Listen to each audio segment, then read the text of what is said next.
Hey all, double 1/8 at Shadow here. So, still recovering from a cold that I had from last week, so if I sound off or if I start coughing a bit here and there, please bear with me. I am still kind of sick.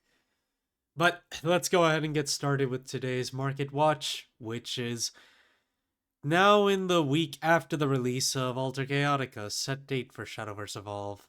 And as I had mentioned with last week, it's still overall pretty weak in terms of single sales, and we're going to be going over some of the bigger items to watch out for in the overall set. So, talking about one of the neutral generics that you can play in this from this set is Alterplane Arbiter. Now, I say it's a generic, but honestly, there aren't too many decks that are probably as likely to play this one in comparison to 2-cost Abyss, given that the way this works is it really requires you to play a deck that really focuses on a particular cost level in order to capitalize on both of its effects. So, even between this and Sylvia, both of them are not really that expensive to play. Sylvia is a bit more generic than this one, but overall, this one has more playability, which is more heavily played with 2-cost Abyss.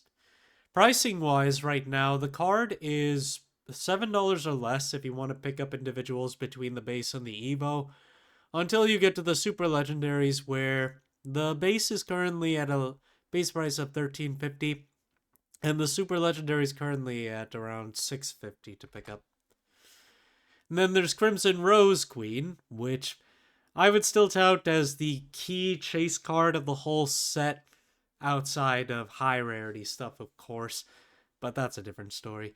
Crimson Rose Queen is the cornerstone of the 2-cost Abyss deck, and is also going to see some more play futuristically in other Abyss decks that are coming up. But just like with a lot of the other cards in this set, there is a lot of drops in value.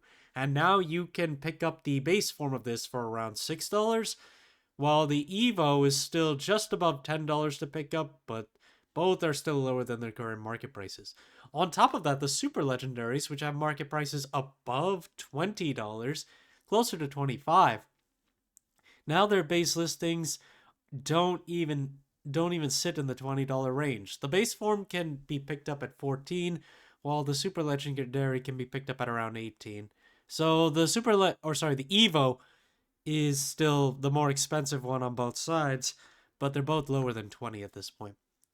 Then there's Sweet Tooth Medusa, which right now has a lot of generic playability, and also with set 9 and other future sets, you could see a whole lot more play as well. So Sweet Tooth Medusa is also less than $10 to pick up when it comes to its base and its Evo form. And even if you want to pick up the super legendaries, both of them are also under $10 each. Currently $8 to $9 to pick up each super legendary, and the market prices overall, none of them are above $10 either. So some of the biggest cards that you can pick up in this set overall just don't have a lot of value. Ultimately, Orchis is the one that still has the greatest amount of value, and that's its Evo specifically. Mysteria Magic Founder, the secret rare, we're bringing this back up again because unfortunately, even at a base price of $250 right now with 6 listings on the market, we still don't have a single sale on this card. Listings are currently available from a base of $250, and then they mainly hold around the $300 to $350 range, but we haven't seen a single sale of this SP. Same goes for the evolved form, which is currently at a base of $450, also 6 listings, but again, no sales. This is the true chase card of the whole set in terms of rarity, but in terms of both playability as well as just recognition, honestly, I didn't even recognize this card the first time that it got announced as the secret rare, and then I had to wonder if this was a new card that we were getting, and then eventually I remembered it was a set 6 legendary that we could pick up as well. But yeah, even at these valuations and the fact that I don't think you can pick this up at more than 1 per 5 cases, and that's 1 of each, so I think you would need at least 10 cases to pick up a pair of them on average. Don't quote me on that. I don't know the actual ratios, but just from a pic or two that I've been seeing of people posting a lot of ultimates on this set, anyone who had a lot of ultimates only seemed to have one copy of one of these. So I'm just guessing it's about 5 cases to pick one of these up, and yet they still don't sell like this. Something that is still going up, though, is Vania Vampire Princess from Set 2.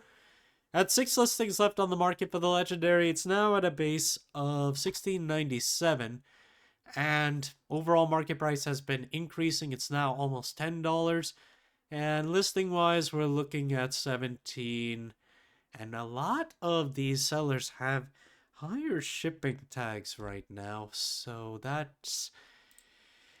yeah, that's interesting to see. Otherwise, let's see. Sale-wise, we are looking at sales at 12. Only one actually sold for 17, but 12 so far no, 15 as well. But overall, yeah, $12 to $17 have been the high sales on this one.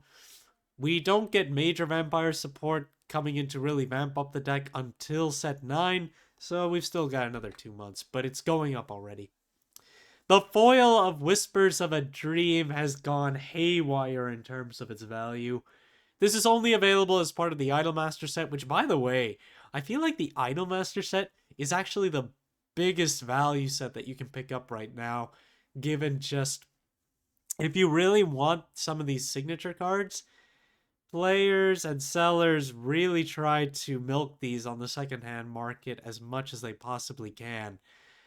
As I'm showing right here with Whispers of a Dream, there's only one listing on the market for 100 right now, which I'm sure a number of you, including myself, would say it's just way too expensive for a gold. But even if that one hasn't sold, it has sold for over $40 and as high as $50. So this is working. Whispers of a Dream is played generically in Abysscraft, and honestly, with such an amazing skill, it's no surprise, to be fair. So just keep that in mind as well. Vilne Whitefrost Dragon Newt is... it's still holding on to its current value right now. Around $20 with a market price of around $16. And then if you want to pick up the ultimate rare on this one, it's just over $170 to pick up, which is lower than its current market price. As for the super legendary, there is a $17 somewhat higher listing than that. But otherwise, if you want to pick up the super legendary of this one, it's still 22 plus. And there are only 4 copies that are underneath $30 right now to pick up for this super legendary. Also, with Abysscraft moving up, Rulnai is running out of listings and is moving up in price too. Market price on the base form is almost $14, while the Evo is currently at a market price of around 10, but its listings have gone up to 16-ish, and then it's almost $20 to pick up the regular one. The super legendary of the base form is back on the market, but only one listing at $75, and then you have $29 Evo super legendaries available, and market price on that is around 15. Galmu, on the other hand, hasn't really moved too much. Right now, it's still got 14 listings on its base form for over $7 to start off with. The Evo is a little bit cheaper, but less listings. $6 to start off with, and a market price of closer to $5. The super legendaries, well, the Evo super legendary has a price closer to $9, and then if you want to pick up the base form, the base price on that's $35, but the market price is closer to $30. And the ultimate rare, which is of the Evo specifically, is currently at $155 with a market price of $145. Spinaria, Keeper of Enigmas, has fallen off in value. This is also a set 5 legendary that saw a big value gain back when Fairy aggro and Fairy midrange were big. But it's fallen off since then. We have 19 listings on the base at $4. The Super Legendary has 2 listings from 24. And there is the Winter Showdown Challenge promo, which has a low of $98 with 3 listings. Market price on that one is $60. Dark John is a little bit low on listings for its base form legendary. 7 listings there, starting from $1.50, and the market price is almost $2, while the Evo has 18 listings and is about $1 to pick up there. The super legendaries, well, the base super legendary is not too different from the regular one. It's $3 and then a market price of 5, while the Evo is currently at around $8 with a market price of 11. So that's a hefty difference in comparison to the regular Evolve. And our last card for today is the promo version of Nature's Guidance, which comes out of one of our tournament entry packs. There are 4 listings left on this card, starting from $6. And while we saw a few more sales recently, the market price has more or less been in a drop and is now around $2.50. And if we take a look at where they've actually been selling recently, multiple copies have sold underneath or around $2, and most of the copies that we have available have all sold around $3 to $4 in the later sales. In terms of what's still available, though, they're all $6 and above. And while I can imagine we should end up getting some more of these on the market eventually, it is also a fact that Nature's Guidance is played in a lot of Forestcraft decks, so it could end up just stabilizing at a higher price eventually too.